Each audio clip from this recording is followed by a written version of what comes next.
பொன்னியின் செல்வன் பாகம் 5 74ஆம் அத்தியாயம். நானே முடிசூடுவேன். வந்தியத்தேவன் கடைசியாக கூறினான், இளவரசே, ஒரே ஒரு மனிதர் மனது வைத்தால் உண்மையில் என்ன நடந்தது என்பதைச் சொல்லி என்னை குற்றமற்றவன் ஆக்கலாம். அந்த ஒருவர் பெரிய பழுவேட்டரையர்தான். கடம்பூர் மாளிகையில் யாழ் களஞ்சியத்தில் ஒளிந்திருந்த என்னை திடீரென்று கழுத்தை பிடித்து இறுக்கி கீழே தள்ளி மூர்ச்சை அடைந்து விழச் செய்தவர் அந்த வீர பெருமகனாராகவே இருக்க வேண்டும் என்று ஊகிக்கிறேன். வேறு யாரும் அங்கு அச்சமயம் வந்திருக்க முடியாது. நந்தினி தேவி பேரில் சந்தேகம் கொண்ட அந்த கிழவர்தான் அவ்வாறு காளாமுகச் சைவராக உருக்கொண்டு மறைவிடத்திலிருந்து அங்கு என்ன நடக்கிறது என்று பார்ப்பதற்காக வந்திருக்க வேண்டும். காளாமுகச் சைவக் கூட்டத்தைச் சேர்ந்த இடும்பன்காரி அவருக்கு இரகசிய வழியில் வருவதற்கு உதவி செய்திருப்பான். ஆனால் அந்த மாபெரும் வீரருக்கு என்னை முதல் பார்த்தபோதே என் மீது வெறுப்பு உண்டாகிவிட்டது. அந்த வெறுப்பு பிறகு நாளுக்கு நாள் அதிகமாகியே வந்தது. அவர் என் உயிரை காப்பாற்றுவதற்காக முன்வந்து அங்கு உண்மையில் நடந்ததை சொல்லப் போவதில்லை. நான் இந்த பயங்கரமான பழி பூண்டு இறந்தால் அவருக்கு ஒருவேளை சந்தோஷமாகவே இருக்கும். ஆகையால் இளவரசே, எனக்கு தப்பிச் செல்வதற்கு அனுமதி கொடுங்கள். முடிந்தால் நான் ஈழ நாடு சென்று அங்கே பாண்டிய குலத்து மணிமுடியையும் இரத்தினஹாரத்தையும் தேடி கண்டுபிடிப்பேன். அல்லது இங்கேயே உங்கள் கை வாளால் என்னை கொன்றுவிடுங்கள். என்னிடம் அளவிலாத அன்பு வைத்திருந்த தங்கள் சமயனாரை கொன்ற பழியைச் சுமந்து நார்ச்சந்தியில் கழுவில் ஏற்றப்படும் கதிக்கு என்னை ஆளாக்காதீர்கள். அதைக் காட்டிலும் தங்கள் கை வாளினால் இறப்பது எனக்கு எவ்வளவோ ஆறுதல் அளிக்கும். அல்லது இந்த கொடும்பாளூர் கோமகளின் கையினால் நஞ்சுண்டு இறந்தாலும் பாதகமில்லை. இவரும் தங்கள் திருத்தமக்கையுமே இந்த அனாதையின் பேரில் கருணை கொண்டு யமலோகத்தின் வாசற்படி வரைக்கும் சென்றிருந்தவனை திரும்பவும் இவ்வுலகத்துக்கு கொண்டு வந்து சேர்த்திருக்கிறார்கள். இதற்காக இவர்களுக்கு நான் நன்றி செலுத்தப் போவதில்லை. இவ்வாறு வந்தியத்தேவன் கூறியபோது வானதி இளவரசரை நோக்கி, கேளுங்கள் ஐயா, நீங்களே கேளுங்கள். இந்த சுத்த வீரருக்கு போர்க்களத்தில் எதிரிகளுக்கு முன்னால் நின்று போரிட்டு வீர சொர்க்கம் அடையும் விருப்பம் இல்லையாம். பெண்களின் கையினால் விஷம் அருந்தி சாவதற்கு தவம் கிடக்கிறாராம் என்றாள். இளவரசே, இவரும் தங்கள் திருத்தமக்கையும் என் மீது சொல்லும் நிந்தை மொழியினாலேயே என்னை கொன்று விடுவார்கள் போலிருக்கிறது. அதைவிட இவர்கள் கையினால் நஞ்சு அருந்தி இறப்பது விசேஷம் அல்லவா என்றான் வானர்குல வீரன் வந்தியத்தேவன். அருள்மொழிவர்மர் இந்த பேச்சுக்களையெல்லாம் பாதி கவனத்துடனேதான் கேட்டுக்கொண்டிருந்தார். அவருடைய மனத்திற்குள் வேறு எதை பற்றியோ தீவிரமாக சிந்தித்துக் கொண்டிருந்ததாக தோன்றியது. சட்டென்று ஒரு குதி குதித்து எழுந்து நின்று, ஆஹா, நான் முடிவு செய்துவிட்டேன். நானே சோழ நாட்டின் சக்கரவர்த்தியாக முடிசூட்டிக் கொள்வேன். நாடு நகரமெல்லாம் மக்கள் அருள்மொழிவர்மனே திருமுடி சூட வேண்டும் என்று கோஷம் செய்கிறார்கள். போர் வீரர்களின் விருப்பமும் அதுவே. அவர்கள் எல்லாருடைய விருப்பத்தையும் நிறைவேற்றுவேன். எதற்காக தெரியுமா? உன்னை குற்றமற்றவன் என்று விடுதலை செய்வதற்காகத்தான். அதனால் எனக்கு ஏதேனும் அபகீர்த்தி வருவதாக இருந்தால் வரட்டும். அது என்னை பாதியாது. என் பேரில் விரோத பான்மை கொண்ட சிற்றரசர்கள் சிலர் ஒருவேளை அந்த அபகீர்த்தியை பரப்புவதற்கு முயலலாம். ஆனால் மக்கள் அதை நம்ப மாட்டார்கள். சிற்றரசர்கள் என் பேரில் குற்றம் சுமத்த துணிந்தால் அது அவர்கள் பேரிலேயே திரும்பி போய் சேரும். கடம்பூர் மாளிகைக்கு சிற்றரசர்கள் விருந்துக்கு அழைத்து அவரை கொன்றுவிட்டார்கள் என்று என்னால் திருப்பிச் சொல்ல முடியும். அத்தகைய நம்பிக்கை துரோகத்துக்காகவும் ராஜகுல துரோகத்துக்காகவும் அவர்கள் எல்லாரையும் தண்டிக்கவும் என்னால் முடியும். எது எப்படியானாலும் நானே முடிசூட்டிக் கொள்ளப் போகிறேன். என் தந்தை தமக்கை இவர்களின் விருப்பத்துக்கு விரோதமாக நடந்தாலும் நடப்பேன்.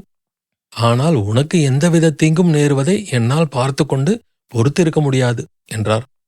வானதி ஒரு குதூகலத்துடன், தங்களுடைய இந்த வார்த்தைகளை கேட்பதற்கு இளைய பிராட்டி இங்கே இல்லாமல் போனாரே, அவர் முன்னிலையிலும் ஒரு தடவை இந்த வார்த்தைகளை சொல்லுங்கள் என்றாள். ஒரு தடவை என்ன, பல தடவை சொல்கிறேன். காரியத்திலும் செய்து காட்டுகிறேன் என்றார் பொன்னியின் செல்வர். வந்தியத்தேவன் தன் கண்களில் துளித்த கண்ணீரை துடைத்து கொண்டு, ஐயா, ஏழையும் அனாதையுமான என் காரணமாக தாங்கள் தங்களுடைய மன உறுதியை மாற்றிக்கொண்டு முடிசூடுவதற்கு முன்வந்தால் அது சோழநாடு செய்த பாக்கியமாகும். உண்மையைச் சொல்வதாக இருந்தால் மதுராந்தகத்தேவரே நான் அறிந்த வரையில் அவர் முடிசூடச் சிறிதும் தகுதியில்லாதவர். பெண்களைப் போல் மூடு பல்லக்கிலே பிரயாணம் செய்து ராஜ்யத்துக்காக சதி முயற்சிகளிலே ஈடுபடுகிறவர் ஒரு சாம்ராஜ்யத்தை ஆள தகுதியுடையவரா? விஜயாலய சோழரும் பராந்தக சோழரும் அலங்கரித்த சோழ சிங்காதனத்தில் இத்தகைய கோழைத்தனமே உருக்கொண்டவர் ஏறுவது நியாயமா? இதை இந்நாட்டு மக்கள் விரும்பாததில் வியப்பு ஒன்றுமில்லை என்று குரல் தழுதழுக்க கூறினான். இதை உணர்ந்துதான் மதுராந்தகத்தேவரே மாயமாய் மறைந்து விட்டார் போலிருக்கிறது என்றாள் வானதி. ஆம் ஆம், அவரை தேடி கண்டுபிடிக்கும் பிரயத்தனத்தை இனி விட்டுவிடப் போகிறேன். நானே முடிசூட்டிக் கொள்ளப் போகிறேன் என்றார் அருள்மொழிவர்மர். இதை கேட்டுக்கொண்டே அச்சமயம் அவ்வறையினுள் பிரவேசித்த குந்தவை, தம்பி, அந்த ஆசையை அடியோடு விட்டுவிடு. உனக்கு சிங்காதனமும் இல்லை, மணிமகுடமும் இல்லை.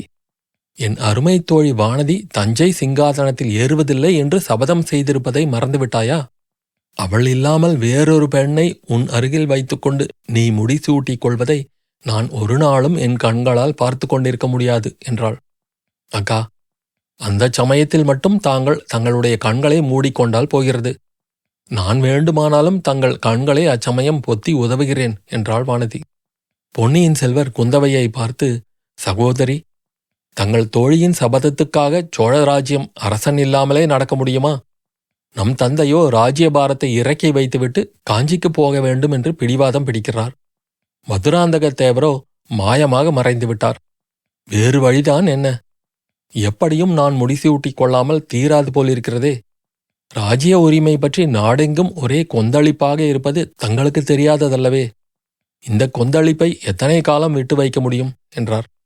தம்பி, ஒரு சந்தோஷமான சமாச்சாரம்.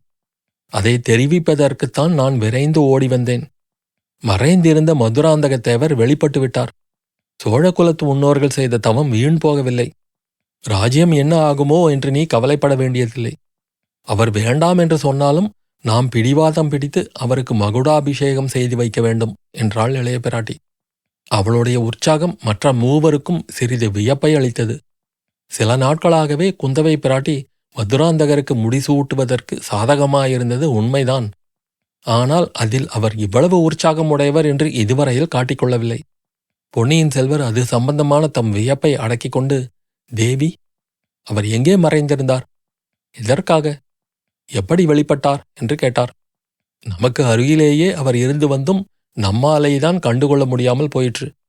தம்பி, செம்பியன் மாதேவியின் திருவயிற்றில் உதித்தவர்தான் சோழ சிங்காதனத்தில் ஏறத் தகுந்தவர். உன் சித்தப்பாவுக்குத்தான் இந்த ராஜ்யம் நியாயமாக உரியது. நீ மகுடம் புனையலாம் என்ற எண்ணத்தை அடியோடு விட்டுவிடு. ஓர் அதிசயத்தை கேள் தம்பி. 4 நாளைக்கு முன்னால் நம் சித்தப்பாவுக்கு ஒரு பெரிய கண்டம் வந்தது.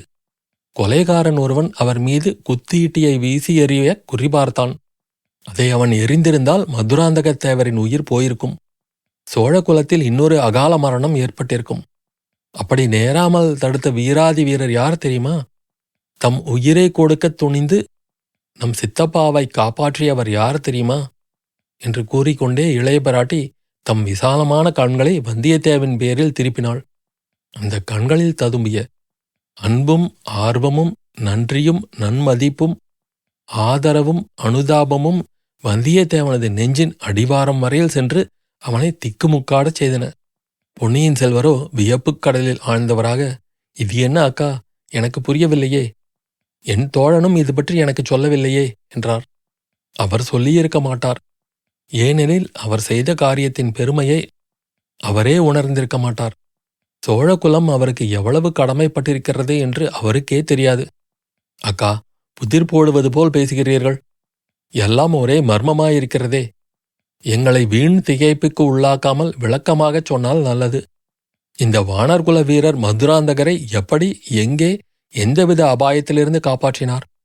மதுராந்தகத்தேவர் இப்போது எங்கே என்று இளவரசர் கேட்டார். பொன்னியின் செல்வ, இதோ இன்னும் சில வினாடி பொழுதில் அவரே இங்கு வந்து விடுவார்.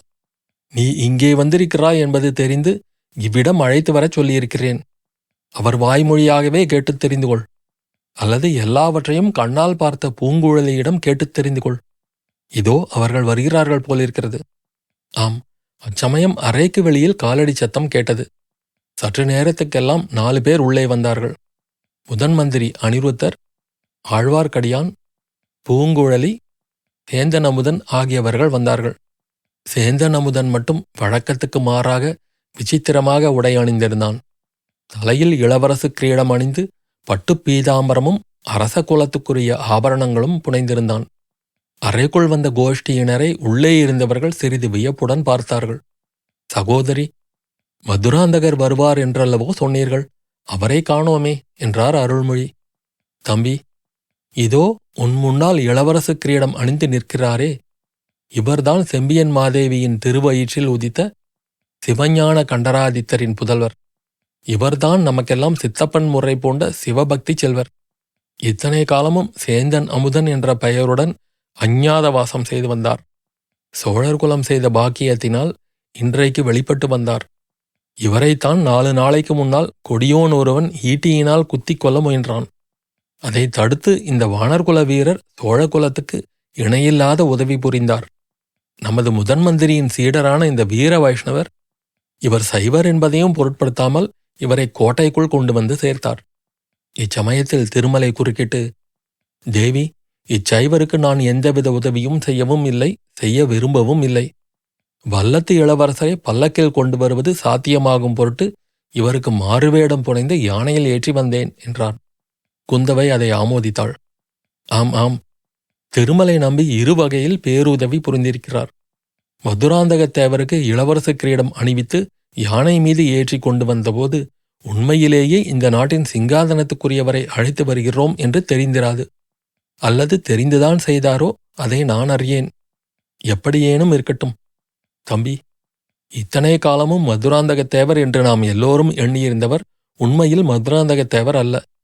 இவர்தான் சோழ குலத்தின் தவப்பயனாக மூத்த எம்பிராட்டியின் வயிற்றில் உதித்தவர். நாம் அறிய முடியாத இறைவன் திருவிளையாடல் இவரை இத்தனை காலமும் குடிசையில் வாழ்ந்திருக்கச் செய்தது. ஆயினும் சோழர் தொல்குடியில் பிறந்ததினால் வந்த குணாதிசயங்கள் இவரிடம் குடிகொண்டிருந்ததை நாம் எல்லோரும் ஒவ்வொரு சமயம் பார்த்து வியந்திருக்கிறோம். முன்னொரு சமயம் இவர் இந்த வானர் குலத்து வீரரை தப்ப வைப்பதற்காகச் செய்த முயற்சியை நாம் அறியோமா? தம்பி, உன்னை இவரும் பூங்குழலியும் கோடிக்கரையிலிருந்து நாகப்பட்டினம் வரையில் கொண்டு போய் சேர்த்ததைத்தான் மறக்க முடியுமா? இவர்தான் உண்மையில் நம் சித்தப்பா என்பதை இன்று செம்பியன் மாதேவியின் வாய்மொழியாகவும் அறிந்தோம். இவரும் ஒப்புக்கொண்டார். தம்பி, இந்த புண்ணிய தினத்தில் இவரை நம் அரண்மனைக்கு வரவேற்கிறேன். இல்லை இல்லை, இவருடைய சொந்த அரண்மனைக்கு வரவேற்கிறேன். இத்தனை காலமும் நம்மை விட்டு பிரிந்து வாழ்ந்தவரை இன்று நம் குடும்பத்தோடு ஒன்று சேர்ந்து விடும்படி அழைக்கிறேன். இத்தனை நாளும் பிரிந்திருந்தவர் நம்மோடு வந்து சேர்ந்த வைபவத்தை எவ்வளவோ விமர்சையாக கொண்டாட வேண்டும். அதற்கு தகுதியான காலம் இதுவன்று. இந்த செய்தியை எவ்வளவு தூரம் வெளியில் தெரியாமல் நமக்குள் வைத்துக் கொள்கிறோமோ அவ்வளவுக்கு நல்லது. ஆகையால் நமக்குள்ளேயே இந்த வைபவத்தை நடத்தி கொள்ளலாம். சித்தப்பா, இப்படி வாருங்கள். நெடுநாளைய பிரிவுக்கு பின்னர் இன்று சோழர் குலத்தில் வந்து சேர்ந்ததற்காக எங்கள் மகிழ்ச்சியை வேறு விதத்திலும் தெரிவித்துக் கொள்ள முடியவில்லை. என் அருமை சகோதரர்கள் வெளியூர்களுக்குப் போகும்போதும் சரி, திரும்பி வரும்போதும் சரி, அவர்கள் நெற்றியில் நான் திருநீர் பூசி குங்குமத் திலகம் இடுவது வழக்கம். அதுபோலவே இன்று திரும்பி வந்து சேர்ந்த தங்கள் நெற்றியில் திருநீரும் குங்குமமும் இடுகிறேன்.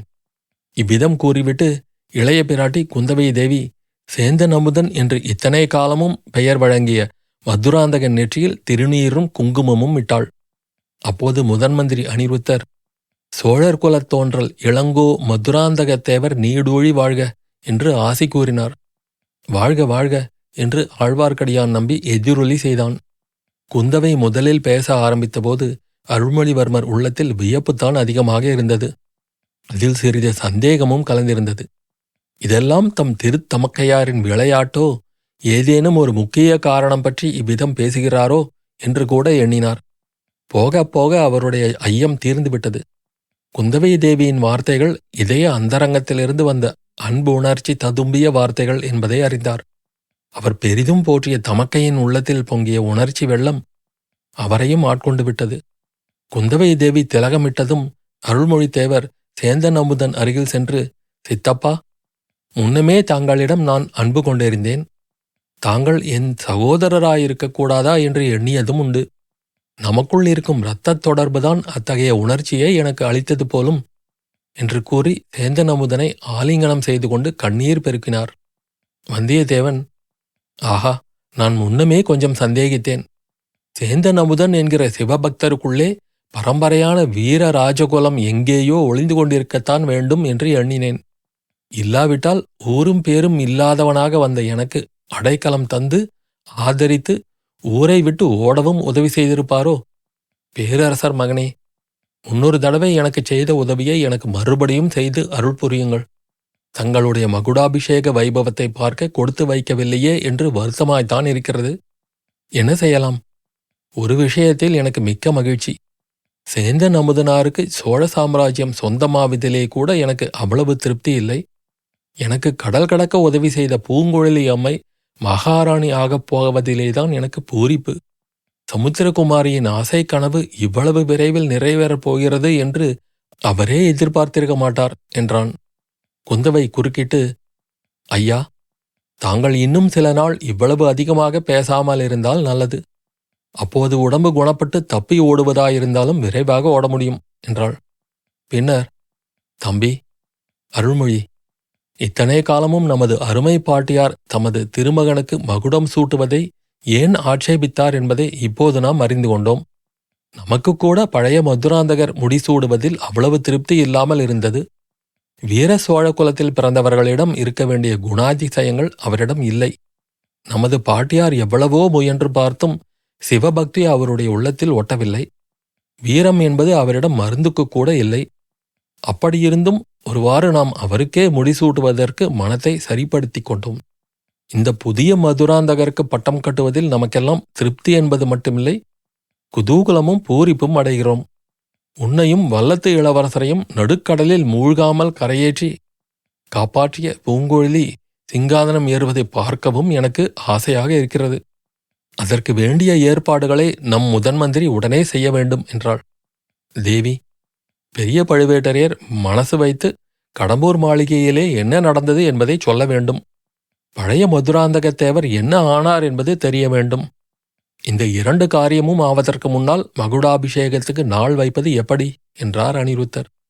பெரிய பழுவேட்டரையரிடம் நான் கேட்டுக்கொள்கிறேன். பழைய மதுராந்தகரை கண்டுபிடிப்பது உங்கள் பொறுப்பு என்றாள் குந்தவை. அப்போது சேந்தன் அமுதன் என்று நாம் இதுவரையில் அழைத்து வந்த இளவரசர் மதுராந்தகத்தேவர் பொன்னியின் செல்வரை பார்த்து கூறினார். இளவரசே, தாங்கள் என்னை சித்தப்பா முறை வைத்து மரியாதையாக அழைத்தீர்கள். இவர்களும் என்னை இளவரசர் என்று அழைக்கிறார்கள். ஆனால் தங்களை நான் மகனே என்று அழைப்பது சாத்தியமில்லை. 22 ஆண்டு எளிய குடிசையில் காலம் கழித்தவன். திடீரென்று இன்றைக்கு என்னை பேரரசர் குலத்தில் பிறந்த இளங்கோவாக கருதி கொள்ளவும் முடியவில்லை. உங்கள் எல்லாருக்கும் ஒரு விண்ணப்பம் செய்து கொள்கிறேன். வந்தியத்தேவர் தப்பியோட காரணமாக இருந்ததற்காக என்னை சில நாள் பாதாள சிறையில் அடைத்திருந்தார்கள். அப்போது பக்கத்து அறையில் இருந்தவன் மூலம் இன்று வெளியான செய்தியை நான் அறிந்தேன். ஊமை தாயின் பிள்ளை அரண்மனையில் அரசகுமாரனாக வளர்கிறான் என்றும் ராஜகுலத்துக் குழந்தை ஊமை தாயின் வீட்டில் வளர்ந்து வருகிறான் என்றும் அவன் கூறினான்.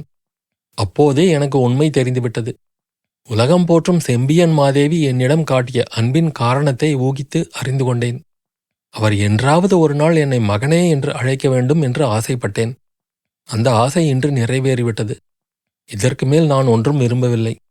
முதல் மந்திரி குறுக்கிட்டு, இளங்கோவே, தாங்கள் விரும்புகிறீர்களா இல்லையா என்பது கேள்வி அல்லவே. எது நியாயம் எது முறைமை என்றுதானே யோசிக்க வேண்டும் என்றார். ஆஹா, நன்றாக யோசியுங்கள். என்னை பற்றிய வரையில் யோசனை அவசியமே இல்லை. ஏற்கனவே தீர்க்கமாக யோசித்து முடிவு செய்துவிட்டேன். பூங்குழலி பலமுறை என்னிடம் அரசகுமாரனை மணந்து அரியாசனம் ஏறப்போகிறேன் என்று கூறினாள். அதனாலேயே என் அந்தரங்க காதலை நிராகரிப்பதாகவும் சொன்னாள். அப்போதெல்லாம், பெண்ணே, உண்மையில் நான் அரசகுமாரன்தான். நான் விரும்பினால் இந்த சோழ சாம்ராஜ்யம் என்னுடையதாகும் என்று கூற என் உள்ளமும் நாவும் துடிதுடித்தன. அந்த ஆர்வத்தை கட்டுப்படுத்திக் கொண்டேன். நாடாளும் ஆசை என் உள்ளத்தில் என்றும் புகழ் ஆகாதென்று இறைவனை வேண்டிக் கொண்டேன். அந்த வைராகியத்தை நிறைவேற்றும் பொருட்டு பூங்குழலியை தியாகம் செய்யவும் உறுதி கொண்டிருந்தேன். நல்ல வேளையாக இந்த சமுத்திரகுமாரி தனக்கு தகுதியில்லாத ஆசையை விட்டுவிட்டு இந்த ஏழை சிவாலய தொண்டனை மணந்து கொள்ள முன்வந்தாள். பூங்குழலி இங்கே குறுக்கிட்டு, ஐயா, எனக்கு தகுதியில்லாத ஆசை என்று எப்படி கூறினீர்கள்? 3 உலகம் ஆளும் சக்கரவர்த்தினி ஆவதற்கும் நான் தகுதி உடையவளே. அப்படியிருந்தும் தங்களை மணந்து பூமாலை கட்டி பிழைப்பதற்கும் ஓடம் தள்ளி வாழ்நாளை கொழிப்பதற்கும் இசைந்தேன் என்றாள். அப்படி சொல் பூங்குழலி. உன் தகுதியை நிலைநாட்ட இதுவே போதும். தகுதியும் தகுதியின்மையும் எப்படி ஏற்படுகின்றன? பிறப்பு ஒக்கும் எல்லா உயிர்க்கும் என்று தெய்வப் புலவரின் தமிழ்மறை கூறுகிறதே. ஆகையால் உன்னுடைய பழைய மனோரதத்தை நீ இப்போது கைவிட்டு விட வேண்டாம். உன்னை கைப்பிடிக்கப் போகும் இந்த பேரரசன் மகனுக்கும் எங்களுடன் சேர்ந்து சொல்லு. சித்தப்பா, தாங்கள் தங்கள் பிறப்பின் உண்மையை அறிந்த பிறகும் இந்த ராஜ்யம் வேண்டாம் என்று வைராகியம் கொண்டிருந்தது நியாயந்தான். அது தங்கள் பிறவி குணத்தின் பெருந்தன்மையை காட்டுகிறது. இப்போது நாங்கள் எல்லோரும் சொல்லுகிறோம்.